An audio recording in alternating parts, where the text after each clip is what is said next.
আল্লাহর উপরে ভরসা করে বলেছি, শোন, আমার অন্তরের নিয়ত যদি খাঁটি হয়, একদিন আগে পরে হোক আমার আশা পূরণ হবে ইনশাআল্লাহ। পাশের এলাকায় মসজিদের মধ্যে মাঝে মাঝে আল্লাহওয়ালা বুজুর্গরা আসেন, আইসা আইসা এলাকাবাসী নিয়ে দোয়া করেন। খবর পাইয়া দৌড়ায় গেলেন দোয়ার জন্য, কারণ আর নবীরে পাবো না, আবু বকর পাইবা না রে জাতি, ওমরেরে পাইবা না, ওসমান আলীরে পাইবা না, আবু হানিফারে পাইবা না, ইমাম বুখারীরে পাইবা না, জাতি কই? এখন যদি তাদের প্রতিচ্ছবি থেকে বরকত নিতে চাও, এই জমিনে আল্লাহ ওয়ালা ছাড়া কিয়ামতের আগে আর কেউ থাকবে না। অতএব খাঁটি আলেম আহলে হক বুজুর্গ যদি পাও রে জাতি, পিছনে সমালোচনা করে কপাল ভরবা না, চেষ্টা করবা হাতে হাত লাগাইয়া একটু নিজেরে ধন্য করা। হুজুরের কাছে গেলেন দোয়ার জন্য, হুজুর দোয়া করবেন, বিয়ে করছো করি নাই, দোয়া করেন হুজুর আমি যেন সঠিক রাস্তায় হেদায়েতের পথে থাকতে পারি। হঠাৎ জানালার বাহির থেকে একটা মেয়ে সালাম দিল, ওই এলাকার। সালাম দিয়া বলে, হুজুর আব্বা জান অসুস্থ, দোয়া করবেন। ঠিক আছে, তুমি কি করো? আমি ঘরে থাকি। বিবাহ শাদী হয়েছে? বলে না হয় নাই।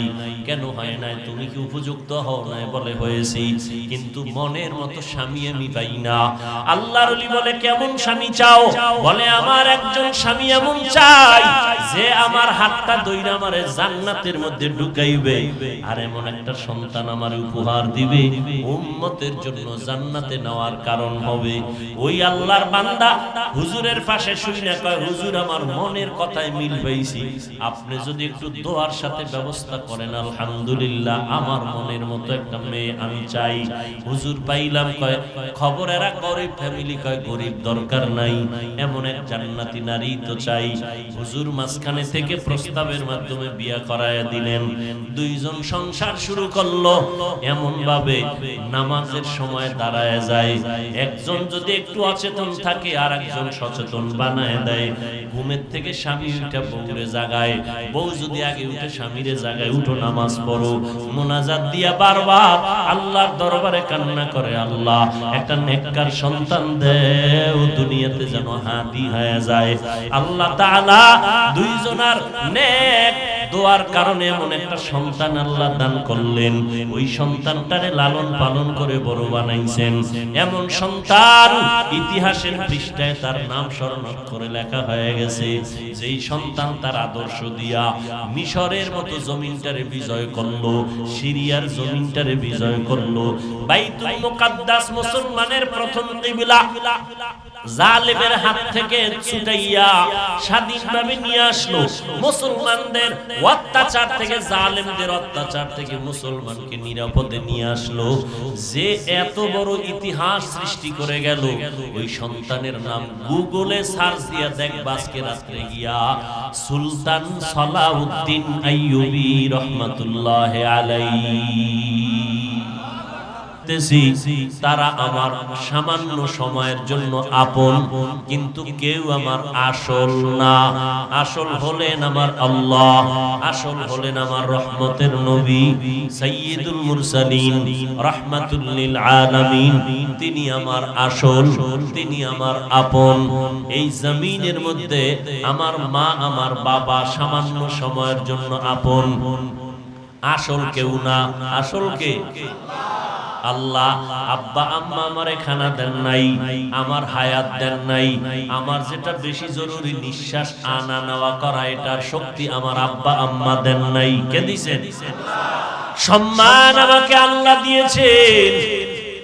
আর এই সম্মান পাওয়ার পেছনে রহমতের নবীর আদর্শ। আমি যদি এখন প্যান্ট শার্ট টাই লাগায় টুপি পাগড়ি জামা ফালাইয়া বয়ানে বসি, যারা প্যান্ট শার্ট টাইয়ের গোলামি করে তারা পর্যন্ত বলবে হাফিজ গোমরা হয়ে গেছে, ধ্বংস হয়ে গেছে। ঠিক নি? কারণটা কি? একটু চিন্তা করো, মদিনাওয়ালা নবীর পোশাকের মূল্য কত। আমি যদি এখন প্যান্ট শার্ট টাই পরে বলি অমুক জায়গায় এখন আমি ইমামতি করবো, এশার নামাজ পড়াবো, যারা প্যান্ট শার্ট টাইয়ের গোলামি করে তারাও বলবে এর পিছনে নামাজ পড়বো না। একটু চিন্তা করো মানুষ, নবীর সুন্নতি পোশাকের মূল্য কত।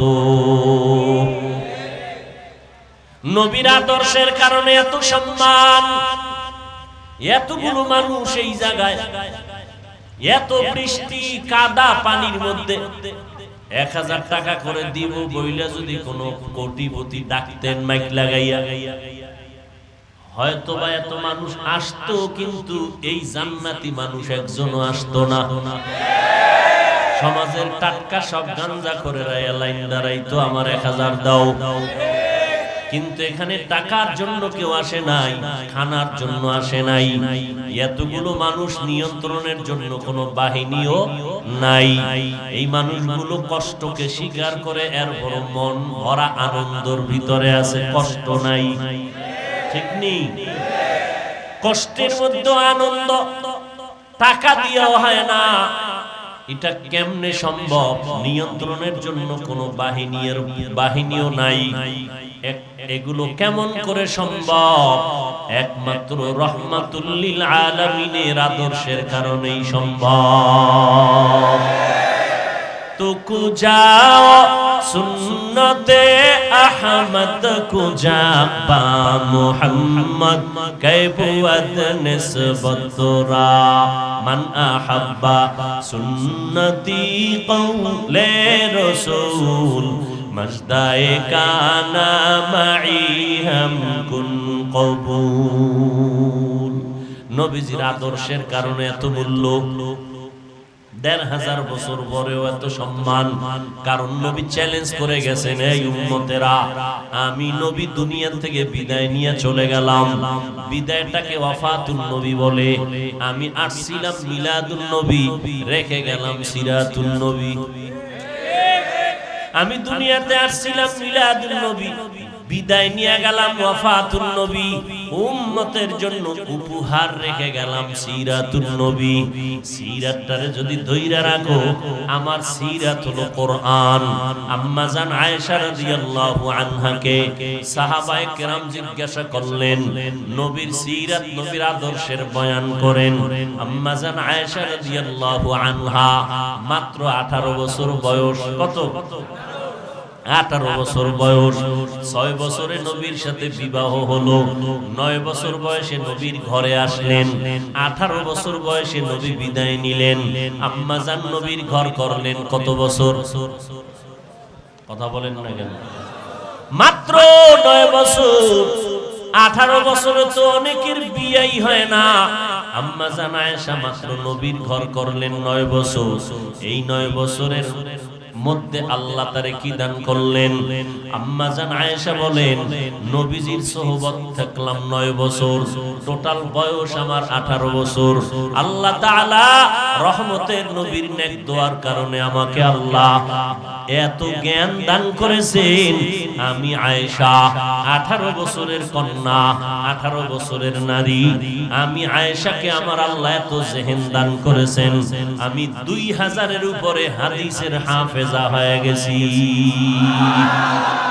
বড় বড় সাহাবায়ে কেরাম মাসআলায় যদি আটকাইয়া যাইতেন, আম্মা জান আয়েশার কাছে যাইতেন, আম্মা জান আয়েশা সমাধান দিতেন। বলে কেমন সমাধান? নবীর ইন্তেকাল হয়ে গেল, নবী দুনিয়াতে আসছেন সোমবার দিন। কোন দিন? দুনিয়া থেকে বিদায় ও ইন্তেকালও হয়েছে সোমবার দিন। টাইম আলাদা, তারিখ আলাদা, সময় আলাদা, আষাঢ় মাসও আলাদা। বর্ণনাকারীরা, ঐতিহাসিকরা কেউ বলেন নবী রমজান মাসে দুনিয়াতে জন্মগ্রহণ করছেন, এরকম মতামত আছে। রবিউল আউয়ালে আসছেন, তাও 12 তারিখ নির্দিষ্ট না। অনেকের অধিকাংশ মত হলো 8 তারিখ, 9 তারিখ, 11, 17। যাই হোক, ওদিকে আমি যাব না। নবী আসছেন সোমবার, এই বার নিয়ে কোনো ভেদাভেদ, কোনো মতনৈক্য নাই। বিদায় নিছেন সোমবার। আসার টাইম সুবহ সাদেক, যাওয়ার টাইম হলো জোহরের নামাজের আগে চাষতের সময়। কি কোন দিন? সোমবার। কয়টায়? চাষতের সময়, জোহরের আগে। নবীর দাফন হয় নাই, ইন্তেকাল হয়ে গেল মাত্র সোমবার জোহরের নামাজের আগে। দাফন হইল বুধবার রাতের বেলা তাহাজ্জুদের টাইমে। 3 দিন দেরি হলো কেন? নবীজি বলেন মাইয়িত মারা গেলে মাইয়িতের দ্রুত দাফন করো, উপরে রাখবা না, কষ্ট পায়। নবী হাদিস বললেন, অথচ নবীকে কেন এই 3 দিন রাখা হলো? কারণটা কি? এর একমাত্র কারণ, কঠিন থেকে কঠিন গোটা দুনিয়ার মুসলিম বিশ্ব দুইটা সমস্যার জায়গায় দাঁড়ায় গেল। সমাধান নবীও দিয়া যান নাই, সাহাবায়ে কেরামও সমাধান দিতে পারতেছেন না। এক সমস্যা, নবীর দাফন কোথায় হবে?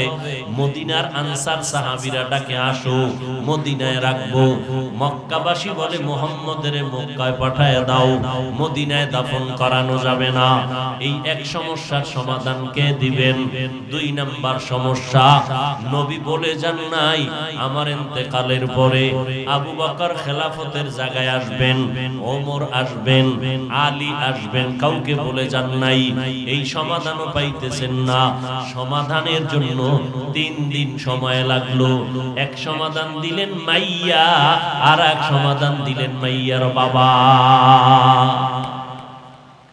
আবু বকর সিদ্দিক সমাধান দিলেন, রাসূলের ইন্তেকালের পরে তার দায়িত্বের জায়গায় যিনি হবেন আমি হব তা না। রাসূলের হাদিস, আল আইম্মাতু মিন কুরাইশ, কুরাইশ বংশের থেকে ইমাম বানাও। সমাধান দেওয়া মাত্র আবু বকরের হাতে ওমর হাত দিয়া কয় আমি বায়াত গ্রহণ করলাম। ওসমান বায়াত গ্রহণ করলেন, আলীও বায়াত গ্রহণ করলেন। আমরা আবু বকরকে ইমাম বানায় নিলাম, খেলাফতের দায়িত্বে মেনে নিলাম। আর নবীর দাফন কোথায় হবে? সমাধানটা দিলেন আবু বকরের কন্যা আয়েশা রাদিয়াল্লাহু আনহা, হাদিস দিয়ে সমাধান দিলেন। রাসূলের হাদিস, যেখানে দাফন হবে ওখানেই কাফন হবে। যেখানেই রাসূলের ইন্তেকাল ওখানেই দাফন। সমাধান হয়ে গেল, দাফন শেষ। সোমবার দিন দুপুরের আগে ইন্তেকাল, বুধবার দিন রাত যাইয়া তাহাজ্জুদের টাইমে দাফন হয়ে গেল। রহমতের নবী আম্মা জান আয়েশাকে এত দোয়া করেছেন, সাহাবায়ে কেরাম গিয়া বলেন আম্মা জান নবীর আদর্শের বয়ান করেন। আম্মা জান পাল্টা প্রশ্ন করলেন, আফাতাকরাউনাল কুরআন, আপনারা কি কোরআন শরীফ তেলাওয়াত করেন না?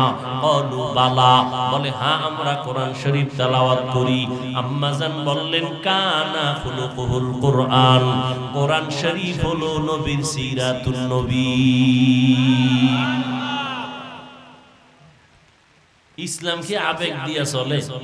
হ্যাঁ, কয় মিলাদুন নবী কায়েম করো, সিরাতুন নবী লাথি মারো। সিরাতুন নবী তো কোরআন শরীফ, তো লাথি মারলা কই, লাগলো কই, খবর আছে নি? আল্লাহ হেদায়েত দান করুন। কোরআন শরীফ ওলামায়ে কেরাম এই জন্য বলে আল্লাহ 2টা কোরআন দিবেন। কয়টা? একটা কোরআন থিওরিক্যাল আর একটা কোরআন প্র্যাকটিক্যাল। প্র্যাকটিক্যাল কোরআন আমার নবী, থিওরিক্যাল কোরআন হলো আমাদের কাছে যে কাগজের কোরআন আছে, এটা হলো থিওরিক্যাল কোরআন।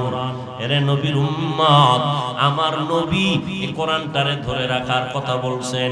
ধরে রাখো রে উম্মত, জীবনে তোমার সম্মানও যাবে না, ঈমানও নষ্ট হবে না। আজ ১৫০০ বছর পর আল্লাহর কোরআনটারে যারা ধরে রাখছে, সুন্নাত অনুযায়ী যারা আছে, এদের মতো সম্মানে জমিনে বর্তমানে আর কেউ নাই। সম্মান দেওয়ার মালিক কে? আল্লাহ। আল্লাহ সম্মান দিয়ে রাখছে। ভাইরা আমার, আমরা মানুষের পায়ে ধরে ধরে ধরে ধরে মানুষের বুঝাই, তাবলীগালারা বুঝায়, পীর সাহেবরা বুঝায়, জুমার দিন খতিব সাহেবরা বয়ান করে বুঝাইতে থাকেন। আমরা 12 মাস দৌড়াই, কই খানা কই ঘুম কোনো খবর নাই, দৌড়ের উপরেই আছি। মানুষের পাও ধরে ধরে বুঝাই, একটা কর্কশ ভাষায় কথা বলি না, গরম কথা বলি না, কষ্ট পাইবে, কষ্ট পাইলে না জানি আবার বরদোয়া করে, না জানি লোকটা দিনের থেকে দূরে সইরা যায়। আল্লাহ পাক মুসা নবীরে কয় ফেরাউনের দাওয়াত দিতে যাও, তবে সাবধান, ফাকুলা লাহু কওলান লাইয়িনান লাআল্লাহু ইয়াতাযাক্কারু আও ইয়াখশা। হারুনের নিয়ে যাবা।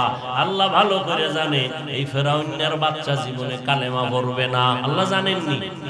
এরপরও কিন্তু মুসা নবীরে যাওয়ার সময় কয়, ও মুসা, হারুনেরও বুঝাইয়া বলো ফেরাউনের কাছে দাওয়াত দিতে যাইয়া খবরদার কর্কশ ভাষা যেন উচ্চারণ না হয়, নরম নরম কথা দিয়া বুঝাইও। ফেরাউন না দাওয়াত গ্রহণ করতেও পারে, নাও করতে পারে, হয়তো ভাবতে থাকবে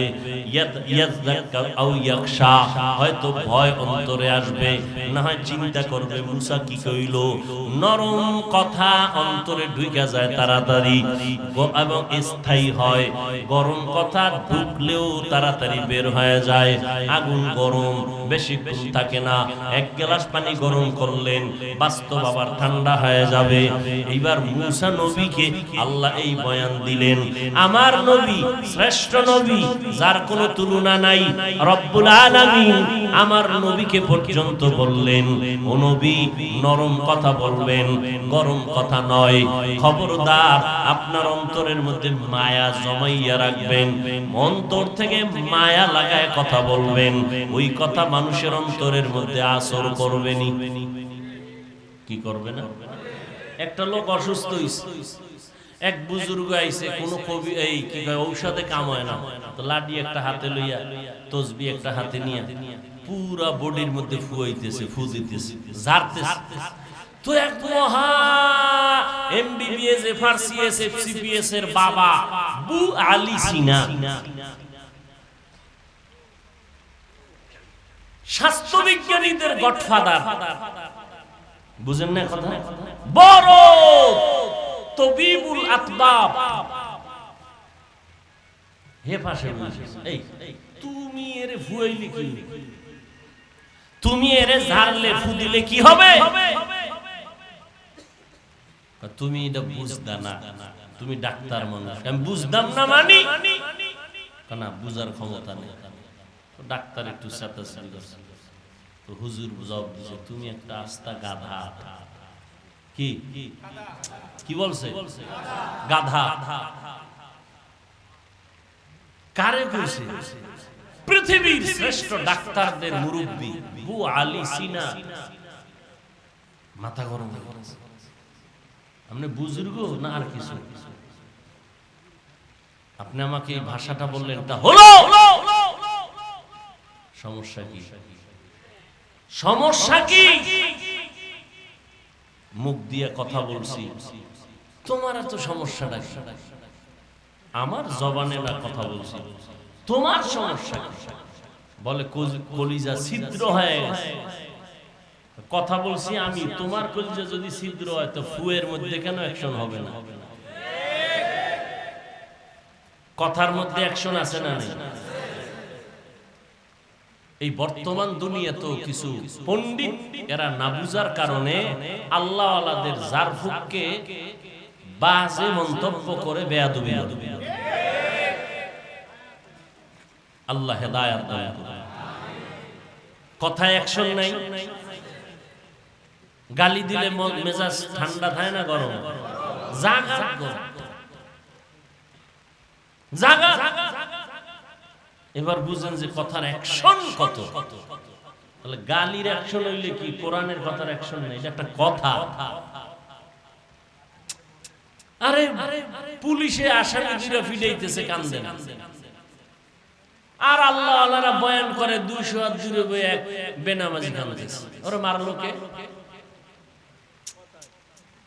কথায় অ্যাকশন আছে না নাই? যেই রকম আমল ঠিক ওই রকম কথায় পাওয়া। ইলমেরা এজাজ করদান বেহিসাব, খলকেরা দাদান জওয়াবে বাসওয়া। তাবলীগে গেলে মানুষগুলো পরিবর্তন হয়, ভালো হয় না খারাপ হয়?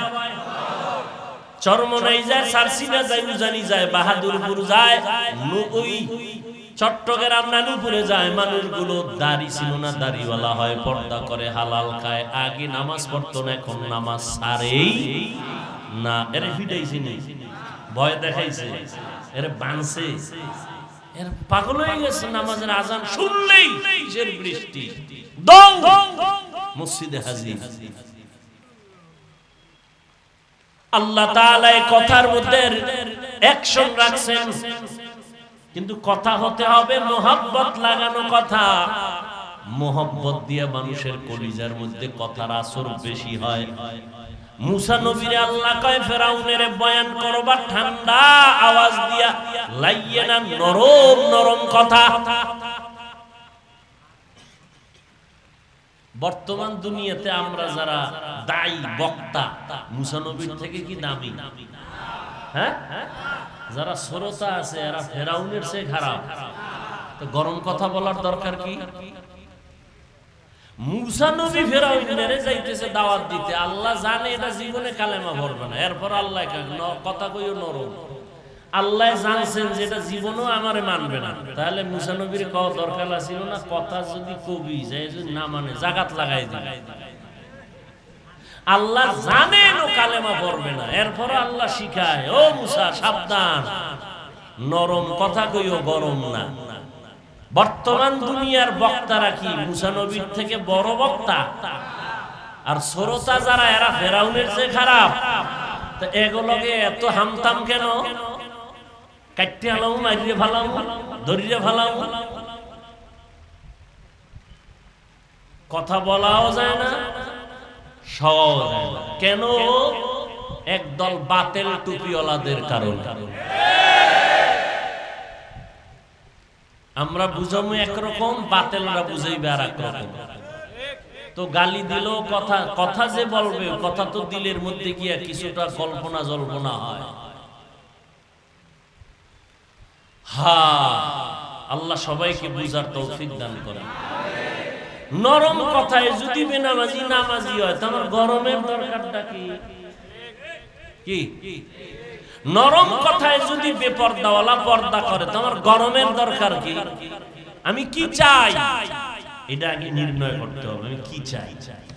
আমি যে ঢাকা থেকে দৌড়ে আসছি পটুয়াখালী ঢুকবো, উম্মতে আমারে ডাকছে, কি এরা কি চায় আর আমি কি চাই?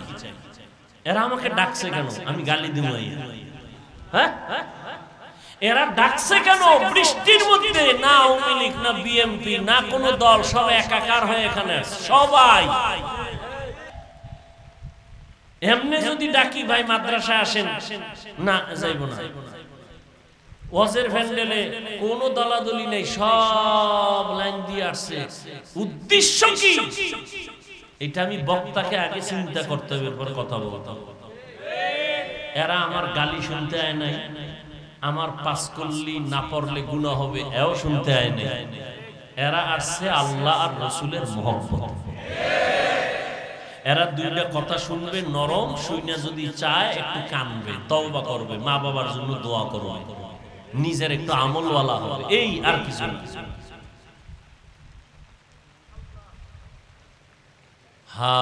আল্লাহ সবাইকে বুঝার তৌফিক দান করেন। ঘরের মধ্যে এসি লাগাইছে, এসি বুঝেন তো, এয়ার কন্ডিশন, দামি কোম্পানির, কি নাম? ন্যাশনাল। সুন্দর একালে পরিপূর্ণ কমপ্লিট, লাগানো টাগানো শেষ, এবার এসি চালু করল। 22-এ দিছে, নাইলে আরো নিচে, পুরা ঘর বরফ হয়ে যাওয়ার কথা। ন্যাশনাল কোম্পানির নাম করা, এটার বিরুদ্ধে কথা কইলো মাকরু। কথা ঠিক না? দামি কোম্পানি, কিন্তু 1 ঘন্টা যেখানে 20 মিনিট চালাইলে ঘর ঠান্ডা হবে, 1 ঘন্টা চলে ঠান্ডা হয় না। বিষয় কি?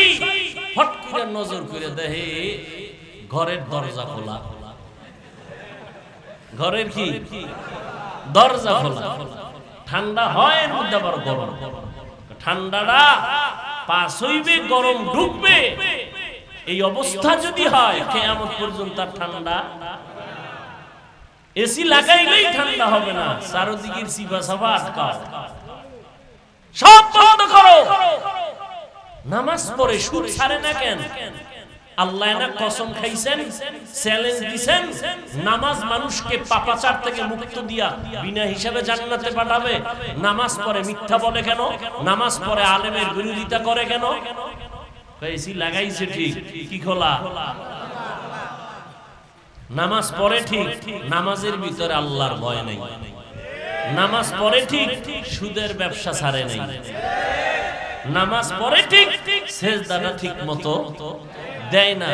নামাজের ঘরে গেছি গেঞ্জি হইরা, যেই গেঞ্জির পিছনে বাঘ ভাল্লুকের ছবি, কেরম নাই? এই নামাজ হইল ফাওয়াইলুল লিল। আল্লাহ এই সমস্ত নামাজির ব্যাপারেও সূরা নাযিল করেছেন। আল্লাহ সবাইকে হেদায়েত দান করুন। অথচ নামাজ, সাহাবায়ে কেরামের নামাজ, এমন ভাবে নামাজের মধ্যে দাঁড়াইতেন মনে হয় যেন একটা গাছ দাঁড়ায় আছে, পাখি এসে বসে, লড়াচড়া নাই। আরাম গো, লড়াচড়া নাই। মসজিদে একজনে কাশি দিলে টোটাল মসজিদের ভিতরে পুরা শুরু হয়ে গেছে। মোবাইলের রিংটোন যদি বাইজে উঠে, তো যে জীবন ভর মোবাইলে আকাম সাকাম দেখে, হেও ধমকায়, হেই মেয়ে তুমি মোবাইল চালাও, রিংটোন বন্ধ করতে পারলাম না। হে চিল্লাইয়া পরিবেশ আরো খারাপ করে। আল্লাহ তাআলা বলেন আমি বেশি আমল দেখবো না, উত্তম আমল দেখবো। আমলটা হতে হবে শিরক মুক্ত, যেই আমলের মধ্যে আল্লাহর জন্য হবে, সেজদা হবে আল্লাহর জন্য, রিজিক চাবো আল্লাহর কাছে, আর কোনো রিজিক দাতা নাই। ও বান্দা আল্লাহর কাছে চাও, কি দরকার আল্লাহ দেওয়ার জন্য রেডি। আল্লাহর আলাদা আর কেউ নেই যে অন্যরে দিবে আমগো কম হবে। আল্লাহ বলেন প্রত্যেকটা রাতের শেষ ভাগে আমি দেওয়ার জন্য আসি, কি দরকার চাও, আমি আল্লাহ দিতে রাজি। আল্লাহ দিতে চান, আমরা নিতে চাই না। কি চাইবা সব সময়, কিন্তু দেওয়ার টাইম একটা। কোন টাইম আল্লাহ কয় শেষ রাইতে আমি দেওয়ার জন্য আসি, ওই সময় আপনি ধান ঘুমাইয়া। অতি গভীর হয় রজনী যখন, নীরবে প্রভুর নাম জপিও তখন। প্রভুর করুণা যদি পাইবারে চাও, গভীর রাতে উঠে প্রভুর গুণগান গাও। সাহাবায়ে কেরাম, এগো আমলের থেকে আমরা আমল খুব দামি। সাহাবায়ে কেরামের ইলম, আমল, ইখলাস কোনো তুলনা নাই। এরপরও কিন্তু ব্যবসা করছেন। আবু বকর ব্যবসা করেছেন, ওমর ব্যবসা করেছেন, আলী ব্যবসা করেছেন, উসমান ব্যবসা করেছেন, নবী ব্যবসা করেছেন। আমগো মাযহাবের ইমাম আবু হানিফা বিশাল বড় ব্যবসায়ী ছিলেন, ব্যবসা করেছেন। নবী বলেন ব্যবসা করো, সঠিকভাবে করো, আমি মুহাম্মদের সাথে, তুমি আমার সাথে জান্নাতে থাকবা। আমল করো রে বান্দা, নেক আমল, শিরিক যেন না থাকে, আল্লাহর জন্য করবা। আল্লাহ পাক নবীরে কাউসার দান করলেন, ইন্না আতাইনাকাল কাউসার।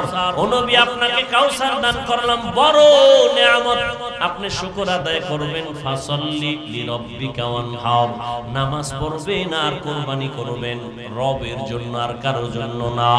ইব্রাহিম নবী আল্লাহর কাছে দোয়া করেন, ইন্না সালাতি ওয়া নুসুকি ওয়া মাহইয়ায়া ওয়া মামাতি লিল্লাহ ওয়া মামাতি লিল্লাহি রাব্বিল আলামিন।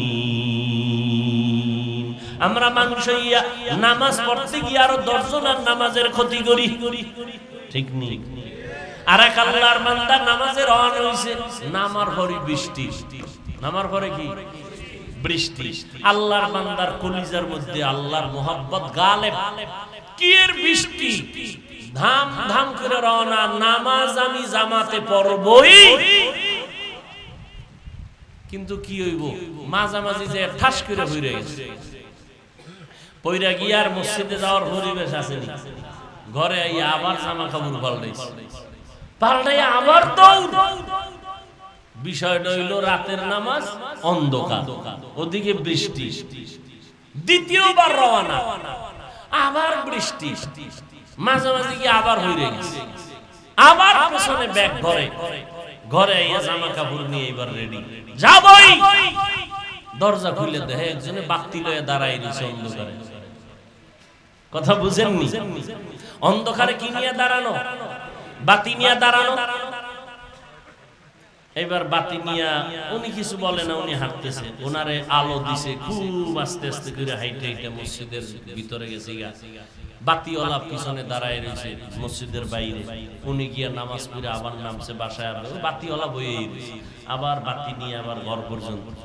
তো ঘরে উঠে কয়, তুমি এরকম উপকারটা করো কে? আমি ইবলিস। তুমি এরকম উপকার করলা? বিষয় আমি তো উপকার করি না, আমি আসল ঠিক রাখি। কি রাখি?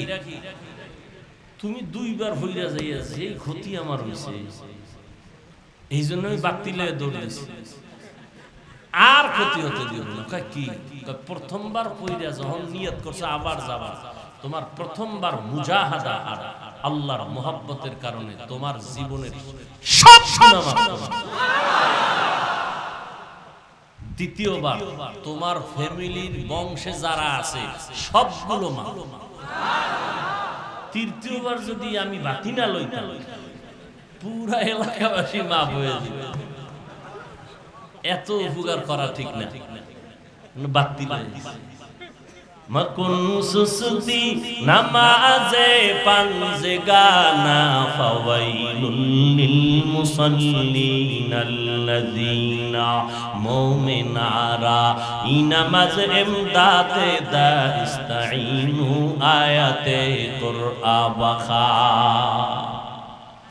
এরে আল্লাহর বান্দা, এখনো ভালো মানুষ জমিনে আছে। আমগো হুজুরের এই যে ভালো বিষয়টা এমন না, জেনারেল লাইনেও বহু ভালো মানুষ আছে, মরিয়া যাবে একটা গুনাহ করবে না, নাই অভাব নাই। ছোট ভাই বিয়ে করে ফেলছে, বড় ভাই বিয়ে করে না, বহুদিন হয়ে গেল বিয়ে করে না। ছোট ভাই একদিন কয়, ভাইজান কেন বিয়ে করো না? কয় মাইয়া নাই। কয় দেশে কি সব খালি হয়ে গেছে? কয় না, আমি যে মেয়ে চাই সে মনের মতো পাই না। ছোট ভাই মনে করলো ধনী সম্ভ্রান্ত পরিবারে একটা মেয়ে আইনা দিলে বুঝি বিয়ে করবে, প্রস্তাব নিয়ে আসলো। কয় না, এত সুন্দরী চাই না, দুনিয়াদার চাই না। তুমি কি চাও? বড় ভাই ডাক দিয়ে কয়, আমি এমন একটা মেয়েকে আমার জীবন সঙ্গিনী সহধর্মিনী বানাইতে চাই, যেই বিবি হইয়া আমার হাতটা ধইরা আমার জান্নাতের দরজা দিয়া ঢুকাইয়া দিবে, আর আমার সন্তানটারে গর্ভে ধারণ করিয়া নিজে আদর্শ শিখাইয়া উম্মতের কান্ডারি বানাবে, হাদি বানাবে, দাই বানাবে। আমার সন্তান যেন উম্মতের জান্নাতের পথ দেখাইতে পারে। আমার স্ত্রীর গুণাগুণের কারণে এমন সন্তান হবে। ছোট ভাই কয়, এই মাইয়াও নাই, তোমার কপালে বিয়েও নাই। বড় ভাই বলে, শুনিয়া রাখ, আল্লাহর উপরে ভরসা করে বলেছি, শোন, আমার অন্তরের নিয়ত যদি খাঁটি হয়, একদিন আগে পরে হোক আমার আশা পূরণ হবে ইনশাআল্লাহ। পাশের এলাকায় মসজিদের মধ্যে মাঝে মাঝে আল্লাহওয়ালা বুজুর্গরা আসেন, আইসা আইসা এলাকাবাসীর নিয়ে দোয়া করেন। খবর পাইয়া দৌড়ায় গেলেন দোয়ার জন্য, কারণ আর নবীরে পাবো না, আবু বকর পাইবা না রে জাতি, ওমরেরে পাইবা না, উসমান আলীরে পাইবা না, আবু হানিফারে পাইবা না, ইমাম বুখারীরে পাইবা না, জাতি কই? এখন যদি তাদের প্রতিচ্ছবি থেকে বরকত নিতে চাও, এই জমিনে আল্লাহ ওয়ালা ছাড়া কিয়ামতের আগে আর কেউ থাকবে না। অতএব খাঁটি আলেম আহলে হক বুজুর্গ যদি পাও রে জাতি, পিছনে সমালোচনা করে কপাল ভরবা না, চেষ্টা করবা হাতে হাত লাগাইয়া একটু নিজেরে ধন্য করা। হুজুরের কাছে গেলেন দোয়ার জন্য, হুজুর দোয়া করবেন, বিয়ে করছো করি নাই, দোয়া করেন হুজুর আমি যেন সঠিক রাস্তায় হেদায়েতের পথে থাকতে পারি। হঠাৎ জানালার বাহির থেকে একটা মেয়ে সালাম দিল, ওই এলাকার। সালাম দিয়া বলে, হুজুর আব্বা জান অসুস্থ, দোয়া করবেন। ঠিক আছে, তুমি কি করো? আমি ঘরে থাকি। বিবাহ শাদী হয়েছে? বলে না, হয় নাই। কেন হয় নাই? তুমি কি উপযুক্ত হও নাই? বলে হয়েছি, কিন্তু মনের মতো স্বামী আমি পাই না। আল্লাহর ওলি বলে, কেমন স্বামী চাও? বলে আমার একজন স্বামী এমন চাই যে আমার হাতটা ধইরা আমারে জান্নাতের মধ্যে ঢুকাইবে, আর এমন একটা সন্তান আমার উপহার দিবে, উম্মতের জন্য জান্নাতে নেওয়ার কারণ হবে। ওই আল্লাহর বান্দা হুজুরের পাশে শুই না কয়, হুজুর আমার মনের কথায় মিল পাইছি, আপনি যদি একটু দোয়ার সাথে ব্যবস্থা করেন আলহামদুলিল্লাহ, আমার মনের মতো একটা মেয়ে আমি চাই। হুজুর পাইলাম কয়, খবর এরা গরিব ফ্যামিলি, কয় গরিব দরকার নাই, এমন এক জান্নাতি নারী তো চাই। হুজুর মাঝখানে থেকে প্রস্তাবের মাধ্যমে বিয়া করায়া দিলেন। দুইজন সংসার শুরু করলো এমন ভাবে নামাজের সময় দাঁড়ায় যায়। একজন যদি একটু অচেতন থাকে আর একজন সচেতন বানায় দেয়। ঘুমের থেকে স্বামী উঠে বউরে জাগায়, বউ যদি আগে উঠে স্বামীরে জাগায়, উঠো নামাজ পড়ো, মুনাজাত দিয়া বারবার আল্লাহর দরবারে কান্না করে, আল্লাহ একটা নেককার সন্তান দেও, দুনিয়াতে যেন হাদি হয়ে যায়। আল্লাহ তাআলা দুইজনার নেক দোয়ার কারণে এমন একটা সন্তান আল্লাহ দান করলেন। ওই সন্তানটারে লালন পালন করে বড় বানাইছেন। এমন সন্তান ইতিহাসের পৃষ্ঠায় তার নাম স্বর্ণাক্ষরে লেখা হয়ে গেছে। যেই সন্তান তার আদর্শ দিয়া মিশরের মতো জমিনটারে বিজয় করলো, সিরিয়ার জমিনটারে বিজয় করলো, বাইতুল মুকাদ্দাস মুসলমানের প্রথম কিবলা জালেমের হাত থেকে ছুটাইয়া স্বাধীনভাবে নিয়ে আসলো। মুসলমানদের অত্যাচার থেকে, জালেমদের অত্যাচার থেকে মুসলমানকে নিরাপদে নিয়ে আসলো। যে এত বড় ইতিহাস সৃষ্টি করে গেল, ওই সন্তানের নাম গুগলে সার্চ দিয়া দেখবা আজকে রাত্রে গিয়া, সুলতান সালাউদ্দিন আইয়ুবী রহমাতুল্লাহি আলাইহি। সুলতান সালাউদ্দিন আইয়ুবীর ইতিহাস গুগলে সার্চ দিয়া দেখো রে বাবা, কেমন সন্তান মিশর সিরিয়া যার হস্তগত হয়ে গেল, বাইতুল মুকাদ্দাসের মধ্য থেকে জালেমদের আখড়া থেকে নিরাপদে নিয়ে আসলো, মুসলমানের আমানের ব্যবস্থা করে দিল। এরে পর্দার আড়ালের মা ও যুবকেরা ও বৃদ্ধ বাবাজি, ওই স্ত্রী পেয়ে কি লাভ হবে যার কারণে তোমার জিন্দেগি বরবাদ হয়ে যাবে দুনিয়া আখিরাত। আল্লাহর কাছে এমন একটা সঙ্গী চাও যার মাধ্যমে দুনিয়ার জীবন ফুলের বাগান হবে, হাসরের ময়দানে বিনা হিসেবে আল্লাহ জান্নাতের ব্যবস্থা করবে। মোবাইলে যে আকাম করো, বিয়েই তো কপালে। 10টা মাইয়ার জীবন নষ্ট করছো মোবাইলের দ্বারা, তোর কপালে বউ আসবে না, আসবে জল্লাদ। এক মেয়ে জল্লাদ হইয়া বউয়ের শাড়ি পরে এসে তোরে জুতা দিয়া 10টার জাল মিটায় দিবে। যদি যুবক চিন্তা করতো আমার বোনের উপরে যদি চরিত্রের কেউ আঘাত করে আমি ছেড়ে দিব না, এটা যদি যুবক চিন্তা করতো, কোন মেয়ের চরিত্রের উপর আক্রমণ করতে পারতো না। ঠিক আবার মেয়েরাও যদি চিন্তা করতো আমার ভাইয়ের উপরে যদি কোনো মেয়ে হামলা করে আমি বরদাস্ত করব না, তাহলে কোনো মেয়ে কোন যুবকের চরিত্রের উপর আক্রমণ করতে পারতো না। এরে আল্লাহর বান্দারা, নবীর আদর্শের মালা গলায় লাগাইয়া বেশি আমল লাগবে না, তবে ফরজ আমলগুলো যথাযথভাবে করবা। তবে আমলটা হবে ইখলাসের সাথে আল্লাহর জন্য। 5 বেলার নামাজ ফরজ বাদ দেওয়া যাবে না, রমজানের রোজা ফরজ বাদ দেওয়ার উপায় নাই, পর্দা করা ফরজ রক্ষা করতে হবে। ও আল্লাহর বান্দারা, মা বাবার খেদমত করতে হবে ফরজ, বেয়াদবি করা যাবে না। কারণ মা বাবার চোখের পানি আর দোয়ার কারণে আমি চেয়ারে বসছি, মা বাবার চোখের পানি আর দোয়ার কারণে আজকে তুমি মানুষ, পরীক্ষার নাম্বার ভালো। তুমি জানো না তোমার মা যায় নামাজে বসে সারা রাত দোয়া করছে, আল্লাহ আমার সন্তানের পরীক্ষায় তুমি কামিয়াবি দান করো। মা দোয়া করছে, আল্লাহ আমার সন্তানের ব্যবসায় বরকত দিও, আমার সন্তান সফরে গেছে সুস্থ রাখিও। মা বাবার দোয়া ছাড়া তুমি টাকার মালিক হতে পারো নাই, সম্মানের চেয়ার পাও নাই, গাড়ি বাড়ির মালিক হতে পারো নাই। ওই মা বাবার দোয়া ছাড়া আগানো যাবে না রে বাবা। ওই মা বাবার দোয়া নিয়ে সামনে আগাও, পেছনের গুনাহ থেকে তওবা করো, আল্লাহর কাছে বলো মনে মনে, আল্লাহ জীবনে গুনাহ তো কম করি নাই, গুনার কারণে হাত না পাক, চোখ না পাক, জিহ্বা না পাক, অন্তর না পাক। ও আল্লাহ কোন দিন মরণ হবে জানা নাই, হায়াতের মালিক, রিজিকের মালিক আল্লাহ আপনি।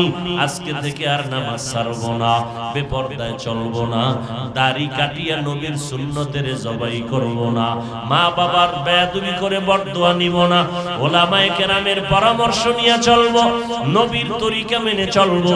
স্কুলে পড়ো, কলেজে পড়ো, চাকরি করো, বাধা নাই, ওখানে থাকিয়াই তুমি মা বাবার দোয়া নিয়ে চলো। 5 বেলার নামাজ পড়ো, আল্লাহর কাছে অন্তর থেকে যদি তওবা করো, হেদায়েতের দরজা খুলে যাবে। হেদায়েতের মালিক আল্লাহ, আল্লাহর কাছে হেদায়েতের দোয়া করো, মা বাবার দোয়া নাও, উলামায়ে কেরামের পরামর্শ নিয়ে সামনে আগাও। মরিয়া গেল আর গুনাহ করা যাবে না। যদি খাঁটি নিয়ত করা যায়, আল্লাহর ওয়াদা, সাথে সাথে আল্লাহ পাক বান্দার গুনাহগুলো maaf করে দিবেন। ও আল্লাহর বান্দারা, বৃষ্টির মধ্যে দোয়া কবুল হয়। ও আল্লাহর বান্দারা, অন্তর থেকে বলতে থাকো, কখন কার দোয়া কবুল হয়ে যায়, কার নজরে কার কলিজা কলবের পরিবর্তন হয়ে যায়।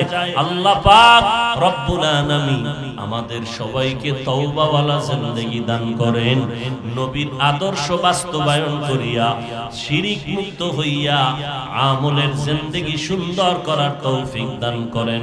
আমিন। আলহামদুলিল্লাহি রাব্বিল আলামিন।